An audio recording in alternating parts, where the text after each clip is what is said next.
Assalamualaikum warahmatullahi wabarakatuh. Bismillahirrahmanirrahim. Bismillah, alhamdulillah, salatu wassalamu ala rasulillah wa ala alihi wa sahbihi wa wala.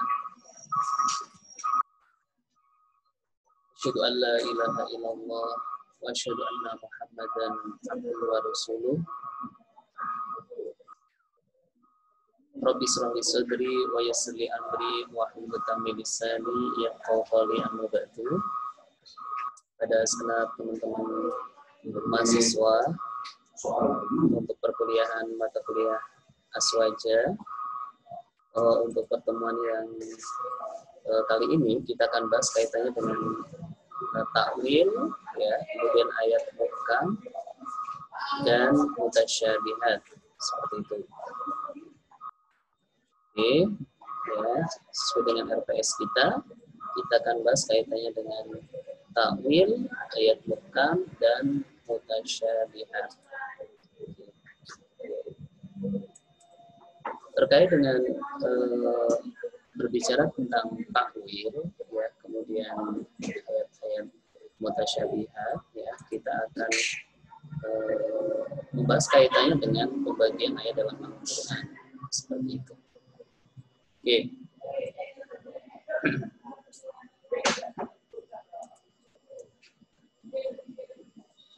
Sebelum sampai dengan takwil, kita biasanya membahas kaitannya dengan tafsir. Nah, apa itu tafsir? Ya, bahwa tafsir sendiri itu adalah usaha yang bertujuan menjelaskan ayat-ayat Al-Quran dan lafal-lafalnya agar yang tidak jelas menjadi jelas, yang samar menjadi terang, yang sulit menjadi gampang dipahami, sehingga hidayah Al-Quran benar-benar dapat dirasakan oleh umat Islam.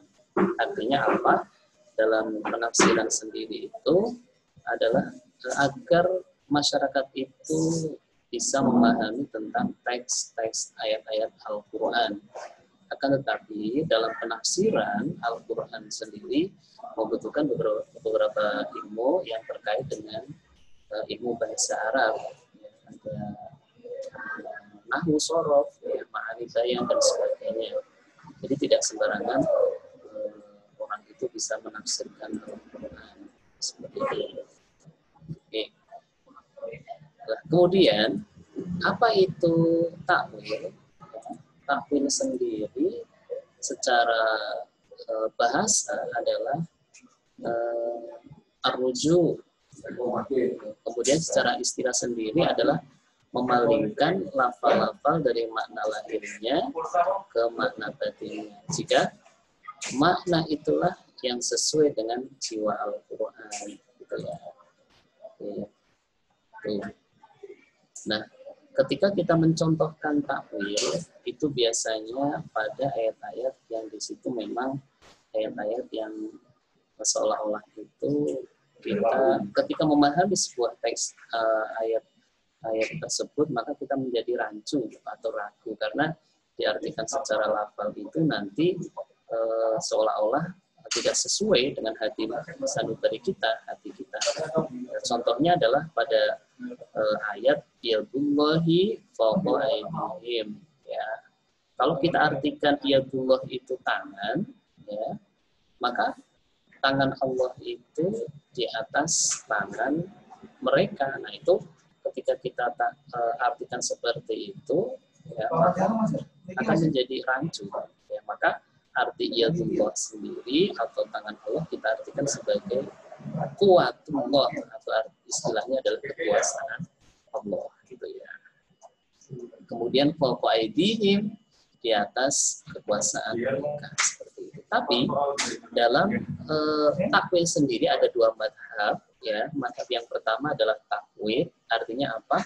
Bahwa teks ayat-ayat Al-Quran yang mutasyabihat itu diartikan terserah Allah. Tapi kita tidak menjadikan ragu, tidak mengartikan bahwa yadullah itu tangan Allah, tidak meyakini bahwa Allah itu mempunyai jisim seperti makhluknya. Itu adalah madhab takwil. Kemudian madhab takwil itu berarti memaknai lafal-lafal yang mutasyabihat tersebut kepada lafal-lafal yang mudah dipahami seperti itu, atau makna kiasan seperti itu. Ya, itu adalah apa namanya, takwil sendiri.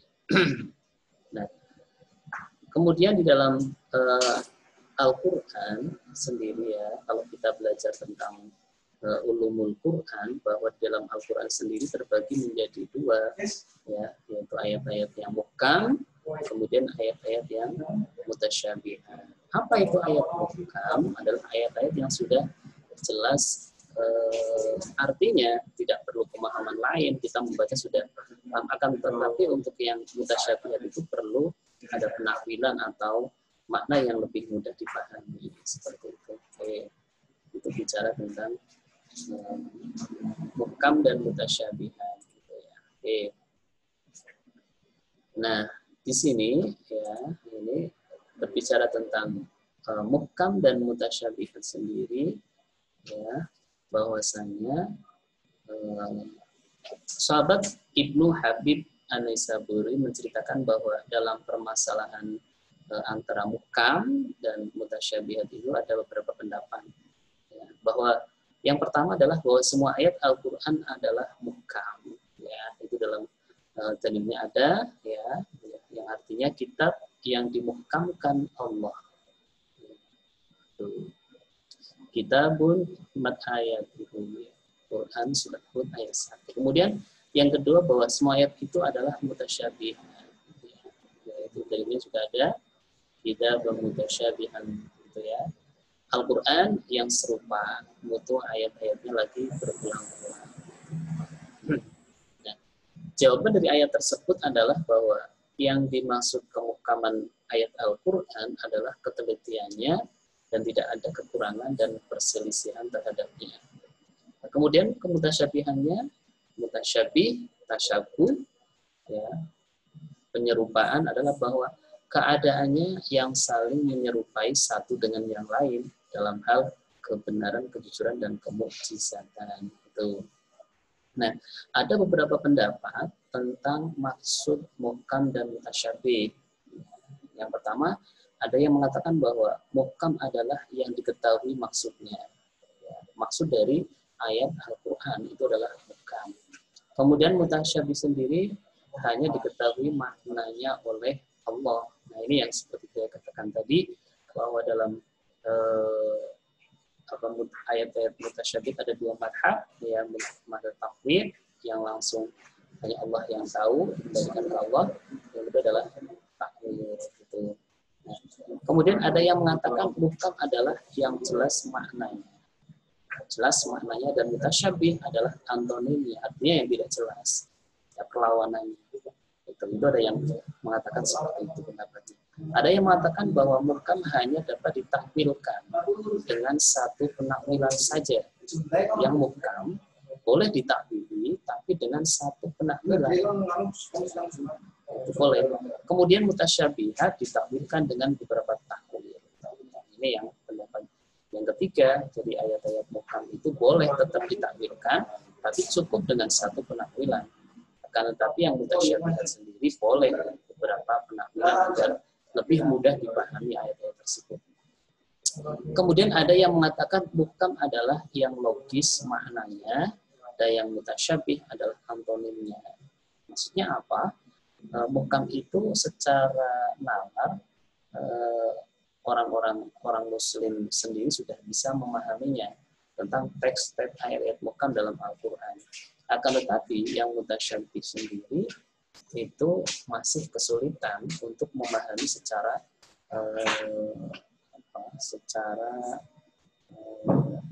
arti dari ayat-ayat tersebut. Yang seperti kita contohkan tadi, yadullah wa aidin, ketika diartikan secara bahasa Arab, maka menjadi rancu. Pikiran kita, hati kita menolaknya. Seperti itu. Ketika Allah itu memiliki tangan, maka akan bertentangan dengan sifat Allah sendiri, yaitu mukhalafatul hawadis, bahwa Allah itu berbeda dengan makhluk. Kemudian ada yang mengatakan muhkam yang berdiri sendiri dan mutasyabih tidak dapat berdiri sendiri. Muhkam itu membutuhkan yang lain. Kalau muhkam itu sudah cukup, ya, tidak perlu ada penjabaran lagi, ya. Sedangkan mutasyabih itu, ya, tidak bisa, ya, hanya diartikan secara bahasa Arab secara langsung, tapi perlu bahasa-bahasa yang lain yang kiranya lebih mudah dipahami. Kemudian ada yang mengatakan muhkam yang tidak berulang-ulang lafalnya dan mutasyabih berulang-ulang lafalnya. Ya, jadi dalam Al-Quran sendiri yang muhkam itu cukup tidak begitu sering diulang-ulang, akan tetapi yang mutasyabih itu lebih banyak diulang-ulang dalam lafal dalam ayat Al-Quran. Kemudian ada yang mengatakan muhkam hukumnya yang wajib, janji, ancaman. Ya. Jadi untuk yang muhkam sendiri itu terkait dengan hukum-hukumnya, wajib, janji, ancaman. Sedangkan mutasyabih terdapat tentang kisah dan perumpamaan, ada sebuah cerita atau perumpamaan, contoh-contoh yang lain tentang ayat-ayat yang mutasyabih. Kemudian Ibnu Hatim meriwayatkan dari jalur Ali bin Abi Thalhah dari Ibnu Abbas, dia berkata ayat-ayat muhkam adalah menasahkan dan mutasyabihat adalah yang mansuknya. Nah, ini ada pendapat tentang bahwa muhkam sendiri adalah yang menasakh, yang menghapus, sedangkan mutasyabihat adalah yang mansukh. Gitu. Ya, seperti itu. Kemudian apakah ayat-ayat yang mutasyabihat itu dapat diketahui maksudnya atau hanya diketahui oleh Allah?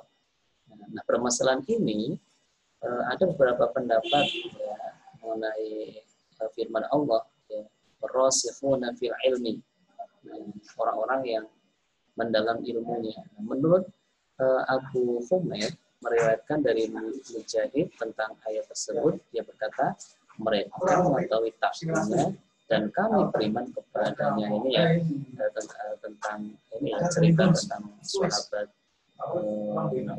Ibnu Abbas, ya, yang dibolehkan oleh Rasulullah untuk menakwili sebuah ayat Al-Quran yang di situ tentang ayat-ayat mutasyabihat.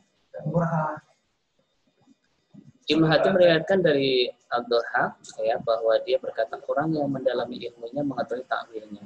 Jika tidak, maka mereka tidak bisa membedakan yang halal dan haram dan yang muhkam mutasyabihat. Ini pendapat dari Ibnu Hatim. Ya. Menurut Al-Khattabi, ayat mutasyabih sendiri, ayat mutasyabihat itu dibagi menjadi dua. Yang pertama, jika dikembalikan oleh muhkam, maka akan diketahui maknanya. Jadi ayat-ayat yang samar ketika dikembalikan ke ayat-ayat yang jelas, yang muhkam, maka menjadi mudah dipahaminya. Kemudian yang kedua, yang tidak mungkin untuk diketahui hakikatnya. Jadi mutasyabihat itu ada yang tidak dimungkinkan untuk bisa diketahui. Hanya Allah yang lebih tahu. Ibnu Hisham berkata muhkam merupakan induk dari muhkam. Artinya sebelum memahami mutasyabih harus lebih dahulu memahami sebelum memahami tentang ayat-ayat mutasyabihat, maka seseorang yang ingin mempelajari Al-Quran sendiri harus memahami yang muhkam terlebih dahulu. Kemudian mutasyabih secara umum dibagi menjadi 3 macam.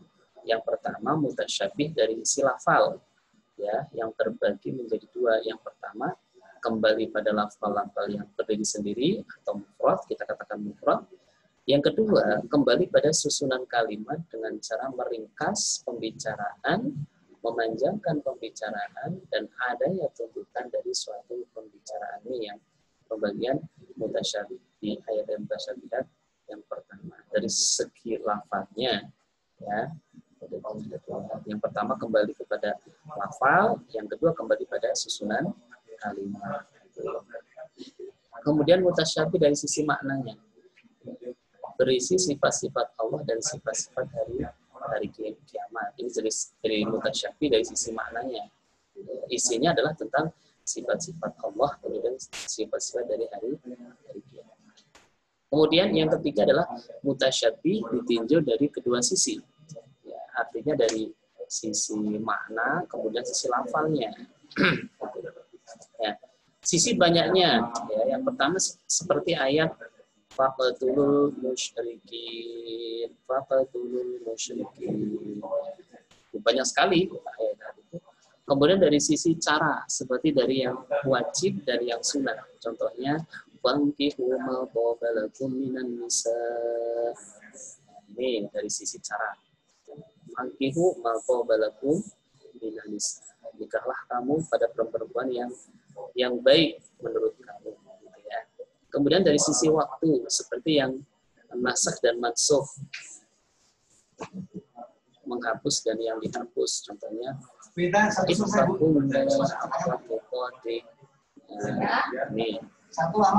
dari sisi tempat dan situasi yang melingkupi turunnya suatu ayat. Contohnya itu ya, walaisal birra. Dari sisi syarat yang merupakan kunci sah tidaknya suatu perbuatan seperti syarat-syarat sholat dan nikah.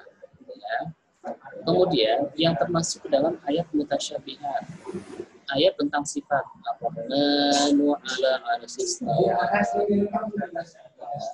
Allah yang maha pemurah yang bersemayam di atas aras, tentang sifat-sifat Allah.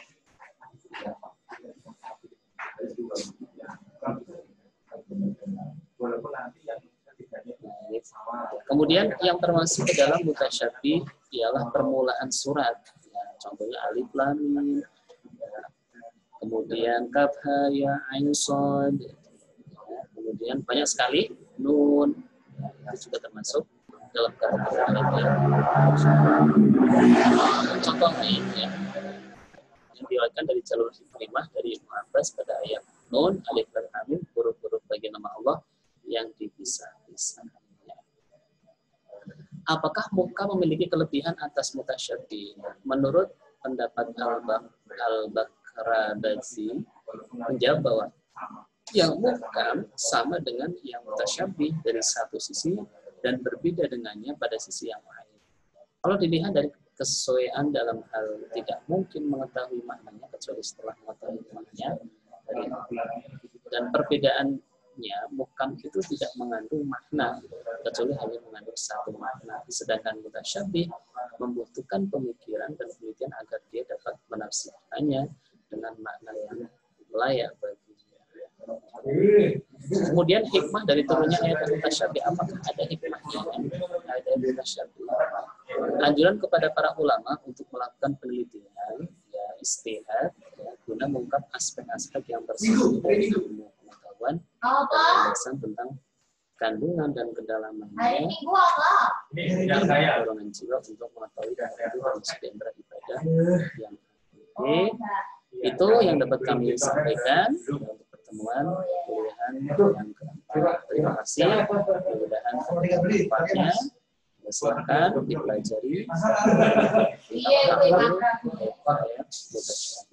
kasih. Assalamualaikum warahmatullahi wabarakatuh.